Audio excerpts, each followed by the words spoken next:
discussion concerns the genetic SNPs involved with the function of the gastrointestinal tract and how its treatment can be refined. My previous Functional Medicine University lecture, Fine-Tuning Your Treatment of Chronic Illness with MTHFR Genetics, contains important background for this material, such as the definition of a SNP and other basic information about genetics. I'm not going to repeat what I said there. You'll be able to understand this lecture without my doing that. But it would be a good thing if you went back and listened to that material if you have not heard it. In addition, you can get useful background on the whole area of methyl groups, methylation, and MTHFR mutations from a free ebook you can download on the homepage of my website, www.nancymullanmd.com. I work with Dr. Amy Yasto. I do the clinical management of the people who come to us. She does the ongoing research of the literature, handles the test processing, and makes recommendations for supplementation. Dr. Amy has a tremendous amount of material online, so you can understand what she does. These are the links. It takes a while to get enough background to really understand how to use her method. But what I'm going to do today is give you some highlights and other information about genetics and the GI tract that you may be able to integrate into what you are already doing. In the lecture called Fine-Tuning Your Treatment of Chronic Illness with MTHFR Genetics, I discussed the BHMT pathway, the CBS mutation, MTR, MTRR, and MTHFR SNPs. These are all SNPs that impact your ability to form methyl groups. In this lecture, I'm going to talk about SNPs that impact GI function. They are BHMT, SHMT, and the ACAT SNP, which is not pictured in this slide. I'm also going to discuss how Dr. Amy and I do genetic testing and treatment. The BHMT pathway is the pathway that Dr. Amy calls the shortcut pathway to methylation. It is the easiest to activate and the fastest, least side effect inducing way to produce methyl groups. Here, this is it. This is the BHMT pathway right here. It goes from homocysteine up to methionine, and this is the way you most often see this pathway depicted. But this is an alternate. Here it is. Here's homocysteine, and here's methionine. And you can see it takes a semi. This should have had an E there, but alas. Takes a SAMI molecule, takes a methyl group to get from, obviously, from homocysteine to methionine.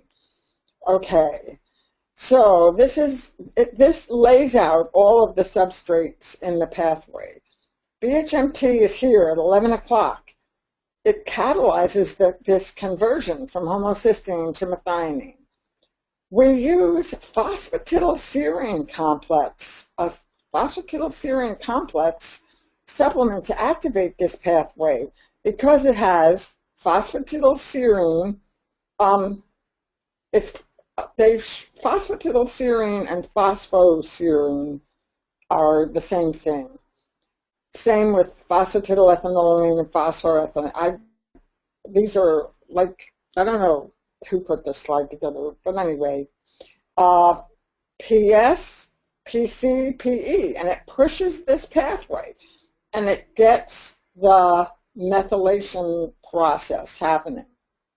So, depending on the patient's biochemistry, we would not use straight phosphoserine to try to push this pathway because there's just too many things in between phosphoserine and a methyl group happening.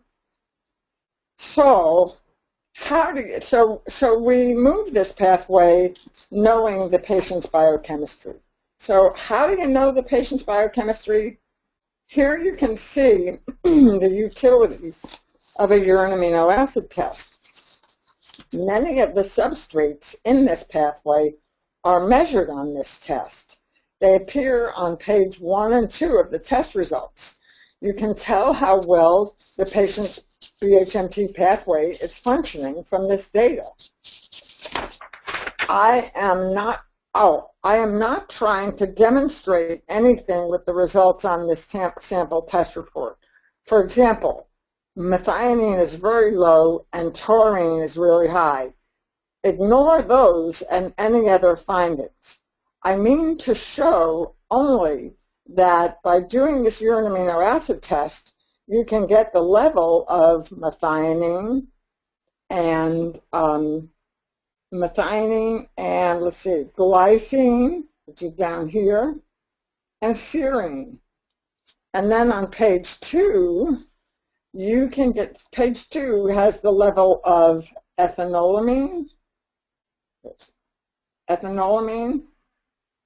phosphoethanolamine, phosphoserine, serine, and homocysteine and sarcosine.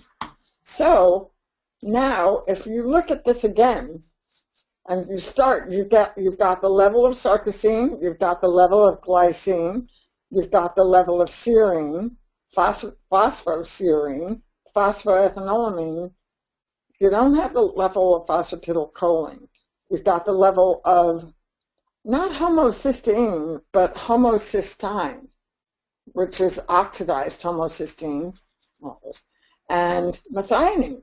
So, looking at this pathway, knowing the levels of sarcosine, okay, so those levels can tell you something about either, say, the BHMT enzyme or your SAMe status, the status of how much SAMe you have in your body. Like, you need SAMe to do this reaction. You need SAMe, you need a methyl group here, you need a methyl group here. And for example, okay, I'm not going to give you an example with SAMe because that's complex. That's in 3 different places. But look, let's just say here, you've got normal levels of you've got normal or say even high levels of dimethylglycine. Normal levels of sarcosine, but like glycine is really low. That may say something about folate or B2. Here, say glycine is high and serine is really low. May say something about B6 or folate.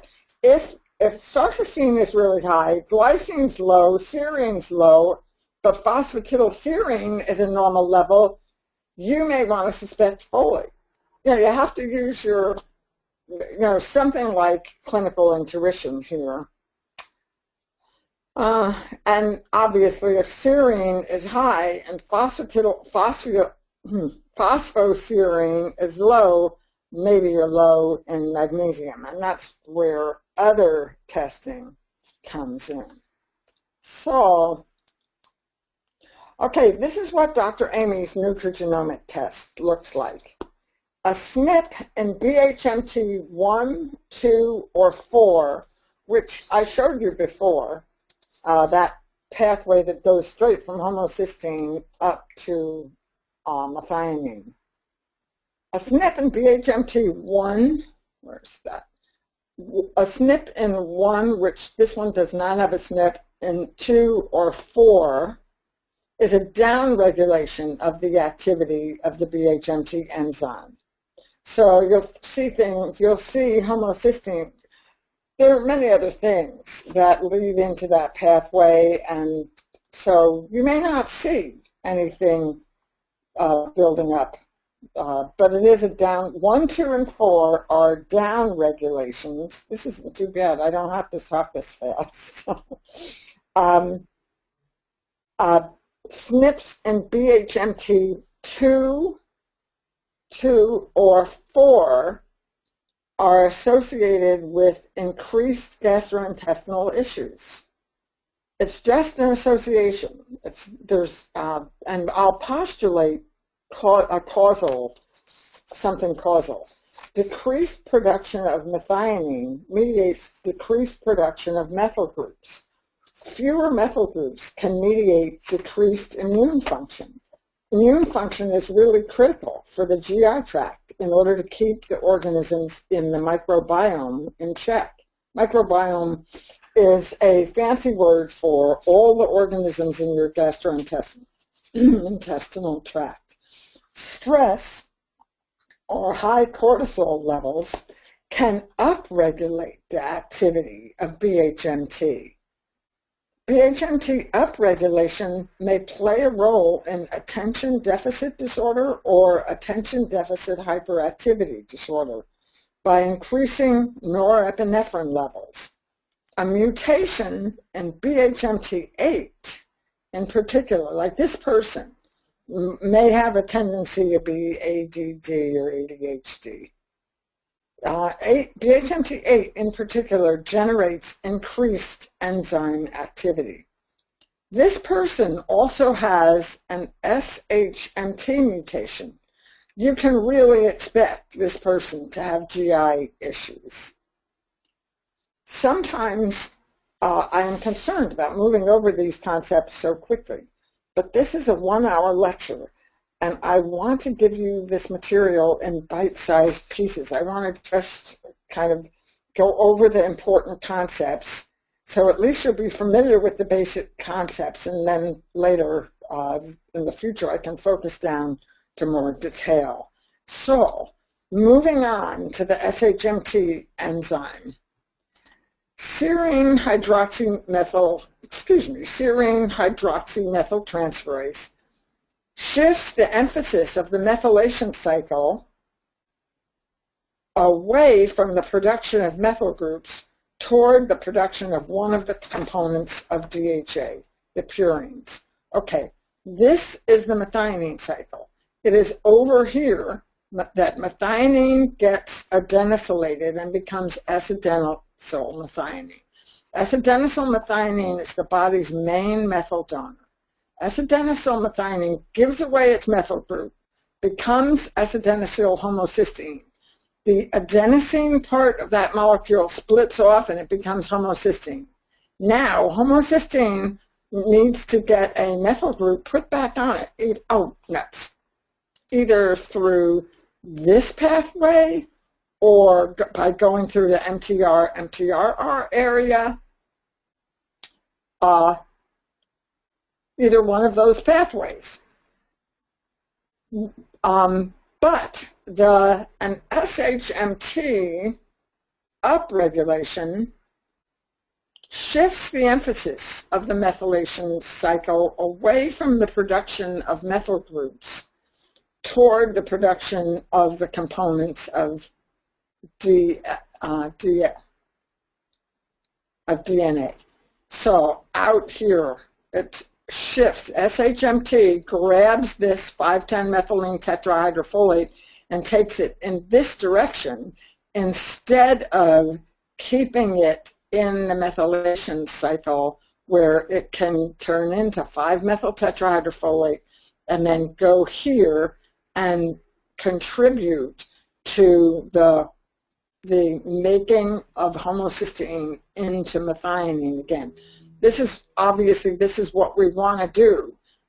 We're focusing down on this area in order to make these methyl groups for the many things that methyl groups can do. Okay, so while DNA building blocks are important, the SHMT genetic mutations upregulate the activity of this SHMT enzyme. This upregulation interferes with the delicate balance of the methylation cycle, driving the top cycle in a non-optimal direction from the point of view of producing methyl groups and causing accumulations in homocysteine, which just about everybody knows now causes a whole lot of vascular problems and other issues.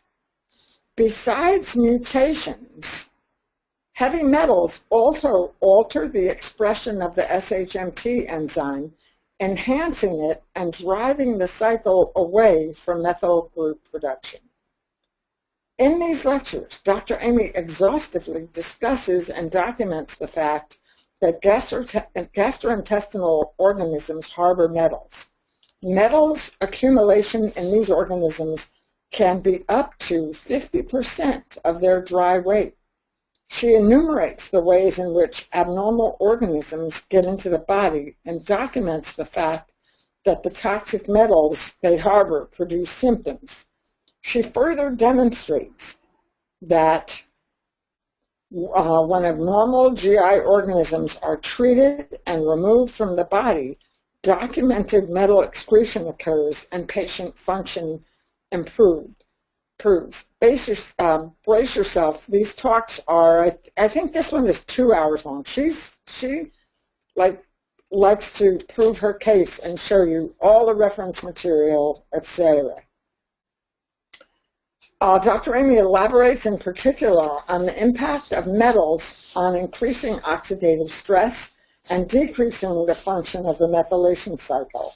A poorly functioned methylation cycle increases neurological inflammation and impairs neurologic development and function, among other things, like reducing immune system function. Methyl groups are really important, both for your immunologic system and your neurologic system. Okay, bacterial infection increases heavy chain ferritin. Heavy chain ferritin plus iron increases SHMT activity, which negatively impacts the areas we want to have functioning for methyl group production. Iron increases the virulence of many bacteria, especially streptococci. The bacterial load is thereby increased and may constitute an infection. The body then may start to build up iron, which causes both pro-oxidant stress and increases other metal accumulation in the body. Dr. Amy fully elaborates on this slide in the lecture I just referenced one slide ago. Strep, iron, upregulated SHMT, and problem GI tracts are frequently associated. Streptococcus can upregulate SHMT even when there is no mutation in the gene, because strep often harbors iron. Strep is the perfect example of a problem bacterium. Low counts of certain strains of strep are normal for the GI tract, but the organism easily overgrows this count. Pathogenic strains of strep can exchange genetic material with normal strains. The pathogens can then flourish and cause disease. Strep has a number of negative impacts on the body. It greatly increases oxidative stress. It depletes glutathione and oxidizes the glutathione that remains. It directly reduces tyrosine levels, tyrosine being important for the formation of the neurotransmitters dopamine, norepinephrine, and epinephrine. So, strep reduces the level of dopamine, a neurotransmitter that is central to language development, attention, motivation, and salience, which is the experience of reward for having performed an action. Tyrosine is also a building block of thyroid hormone. So the production of thyroid, a central metabolism regulating hormone, is reduced. You're never going to remember all this from having listened to it once, so just relax and listen. If you really want to take all of this in, you'll have to work at it some. You'll have to go back and listen to this again and listen to Dr. Amy's lectures. So we move on to ACAT, acetyl coenzyme A transferase. Acetyl coenzyme A is the one molecule, right here. It's the one molecule that all the fats, carbohydrates, and proteins in your body that you ingested that are going to be taken into the Krebs citric acid cycle are converted. The Krebs cycle then converts them into energy that your body can use. This enzyme, the enzyme acetyl-CoA transferase, works right here. It's responsible for the integration of acetyl-CoA into this cycle. Therefore, it has central importance in energy metabolism. A mutation in the ACAT gene mediates a downregulation of activity in the ACAT enzyme. This generates significant energy issues all over your body, but especially in your gastrointestinal tract. ACAT SNPs are associated with a lack of bile formation. A lack of bile profoundly negatively impacts your ability to digest food. It impacts so you can't get the nutrition in your food. It impacts your gut environment, affecting especially the gut pH. ACAT SNPs further impact lipid balance. Lipids are essential components of cell membranes. Cell membranes have an important function. They regulate the ability of the cell to function. They are the gatekeepers of which substrates get into the cell and which waste products get excreted. Without good cell membrane function, the cell may become impaired, may die, and produce inflammation. Optimal cell membrane function also requires methylation. There's an awful lot more to say about ACAT and the other SNPs I talked about today and in my last lecture. Dr. Amy discusses all of these concepts in a series of lectures called Methylation and Mutations. And keep in mind, this is a 5-part lecture. There's another 2 parts on dopamine and another 3 parts on another topic, and she gave all that to us in one weekend. I mean, my eyes were crossing. She loves detail. She thrives on detail. I like bottom lines and clinical takeaways. So here's the source material for any of you. This is a 6-part lecture for, I think it was 2011 and 2013, something like that. So anyway, but this is the source material. Let's see, slide 19. Okay, all right, slide 20 is the gastrointestinal tract. The function of the gastrointestinal tract is to digest food and absorb the nutrients it contains. The small bowel and large intestine have many projections called villi, like these guys. And you can see here, these are cells lining the villi, let's see, that secrete digestive enzymes. The villi and the microvilli, respectively, that act to increase the surface area inside your abdomen. These projections protrude into the lumen of the GI tract. Imagine this as the inside of a hose-like structure. It's a tube with protrusions inside of it that are brushing digestive enzymes onto your chyme, the digesting food, as it passes. There are many spaces and folds inside your gastrointestinal tract within which good or problematic organisms can sequester. If you have problematic organisms there, you have to change your gastrointestinal environment over time and keep it changed to improve this situation. This change the change of bacteria from problematic to good does not happen quickly, and in particular, it doesn't for the chronically ill. Microvilli are like a lawn. They get damaged easily. This is microvilli damage here, and this is a nice smooth covered microvilli. If they don't have the right conditions, they get damaged easily. In normal people, they repair easily also. This is the underlying anatomic pathology that causes leaky gut. The villi are damaged and let molecules through into your bloodstream that are different from those that the body can recognize. A foreign body response is triggered, causing inflammation and destruction, all of which have their own consequential symptoms. Without well-functioning gut flora, the villi not only become unprotected, but also malnourished. Normal gut flora provide a major source of energy and nourishment for the cells that are lining the digestive tract.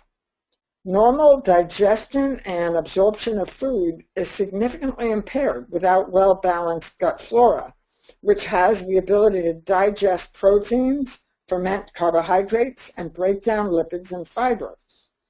Byproducts of bacterial activity in the gut are very important in transporting vitamins, minerals, water, gases, and many other nutrients through the gut wall into the bloodstream.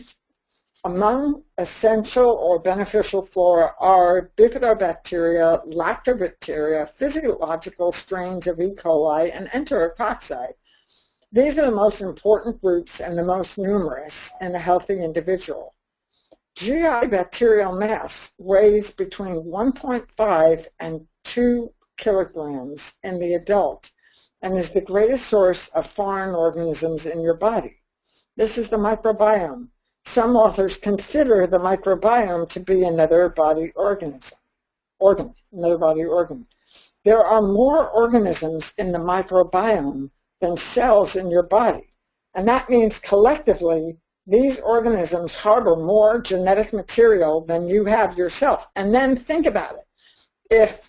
If the bacterial mass weighs between 1.5 and 2 kilograms, you can have, if 50% of the dry weight of that mass is heavy metals, you can have 0.75 to 1 kilogram of heavy metals in your gut. So if you are detoxing gastrointestinal bacteria, you need something on board to grab those toxins. Okay, so if the patient's GI flora looks like this, he's going to have recurring GI symptoms forever. This is what Dr. Amy calls a swamp. Okay, true, there are no frankly dysbiotic flora present, but some of the normal flora, some of this normal flora is way too, I don't see how, labs are under a lot of pressure from the federal government to call certain things normal. Anyway, so let's see. Some of the normal flora is way too overgrown to promote health. It's analogous to there being too many flowers in a flower bed, even flowers that you planted and want. They are overgrown. They need pruning. There's no way you can maintain balanced, appropriate GI flora with so many organisms present.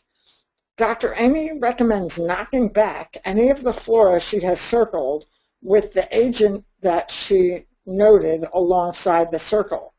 I have enough time. I'm going to tell you how I do this. What I do when I see something like this is, I think this was a 4-year-old. So for a 4-year-old, I would say like 1/2 cap of golden seal a day, 1/2 cap of cranberry, 1/2 cap grapefruit seed extract, and 1 full cap of naturomycin. Then usnea is drops that doesn't come in capsules. So at the same time that you give all those, you would get, usnea would be about 3 or 4 drops, maybe 1 or 2 drops twice a day. And what I have the parent do is I have them make a dry mix. Like I would put proportional amounts of golden seal cranberry, grapefruit seed extract, and natromycin into a small covered container, like a jelly jar that you get from a hotel. And keep it airtight so that the herbs do not, lose their potency. And you start with the amount you can fit on the tip of one prong of a fork once a day. You want the broad spectrum. You don't want, like, giving a quarter of a cap of golden seal twice a day and then add cranberry and then add grapefruit seed extract after that and then natromycin after that. You need the broad spectrum activity. So you would mix all the herbs up and start with a tiny bit. You go from one prong of a fork, tip of one prong of a fork to the broad end of a toothpick, and then you work up until you're at the whole mix. And the whole amount per day for a 4-year-old, I'd say 1/2 cap golden seal, 1/2 cap cranberry, 1/2 cap grapefruit seed extract, and 1 full cap natromycin. So that's how I do it, and I would do slightly more. And if it doesn't look like it's really getting there, you could increase the amount. It takes a certain amount of clinical judgment. Okay, these are RNAs, these guys, and they are very effective. They are somewhat expensive, but it's a new technology, and for somebody who's really sensitive to herbs or a really sensitive person, you really can knock back Clostridia, KLX, STRX is strep, and ECX is E. coli. ECX is one of the only things I've found that is really effective for E. coli. And here he's got hemolytic E. coli plus regular E. coli. So that's, and this, okay, so that is how I do it. This, let's see, what have we got here? Okay, we've got some of the same organisms. This is TNF alpha. It's an anti-inflammatory RNA.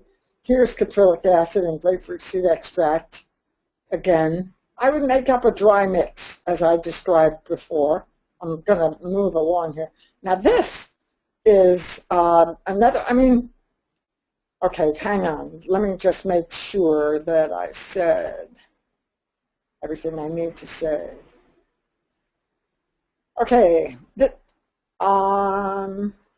most clinicians will gloss right over anything in the beneficial flora column, thinking that it's just fine. The commensal column is also most often left untreated. The dysbiotic category is most often treated with a course of pharmaceutical antibiotics that will treat the dysbiotic organism, but it may also promote the growth of yeast and Clostridia, destroy lactobacilli and bifidobacteria, and throw the GI tract flora off in a different direction.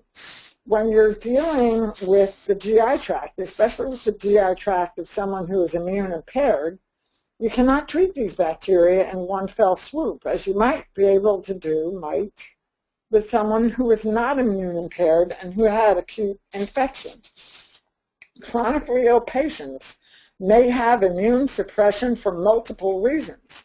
Top this off with the use of either pharmaceutical or natural antibiotics that may have negatively impacted the gastrointestinal flora and or the mucosa in the past. I'm not sure if you're aware how people get just rammed with antibiotics so that the patient cannot absorb the nutrition he is ingesting, and you have the ingredients for a significant lingering problem. The treatment for Lyme is very often massive doses of antibiotics over ridiculous amounts of time. And I think what MDs are the people who do this, and I think what they're thinking is, well, if the disease is going to impair them, I don't know what they're thinking. you know, but they give massive doses of antibiotics, and the patient's not getting better, and it's very sad to me.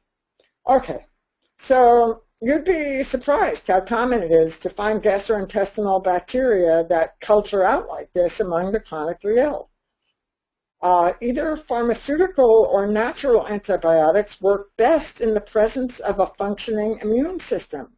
Proper underlying nutrition and a functioning methyl group production capacity is where we start. So, okay. So Dr. Amy has her own standards for good digestive capacity. She has looked at thousands and thousands of gastrointestinal test results and correlated them with clinical function. Labs are often hampered by governmental restrictions on what they must call normal.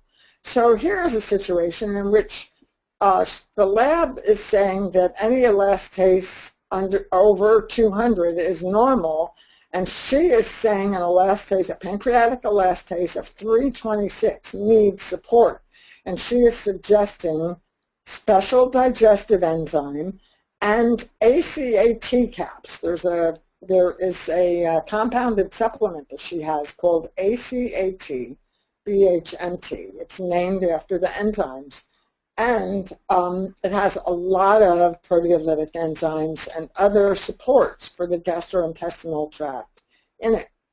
And then here is a lysozyme.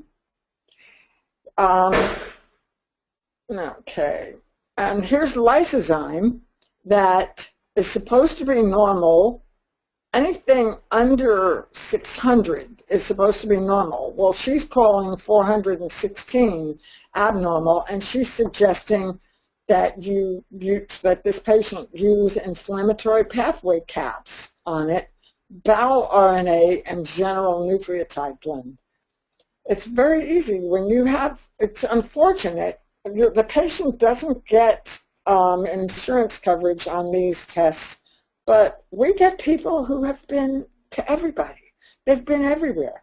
They don't know what to do. So, they will spend the money to get this input because our reputation is pretty good. Anyway, secretory IgA, this one is low by anybody's standards. Okay, I'm going to keep moving. Okay, Dr. Amy uses two tests at once to look at the gastrointestinal tract. She uses a standard comprehensive stool analysis, which we just looked at, to detect a wide range of microbes and GI tract environment markers, and she uses the Doctors Research Group laboratory.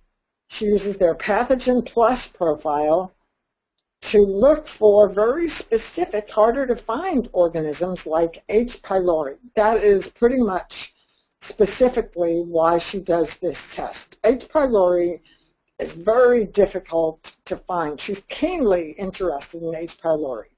We have confronted our fair share of intractable GI tracts, plus the World Health Organization data claims that 80% of the world's population harbor H. pylori, although most of them are symptom-free, quote-unquote.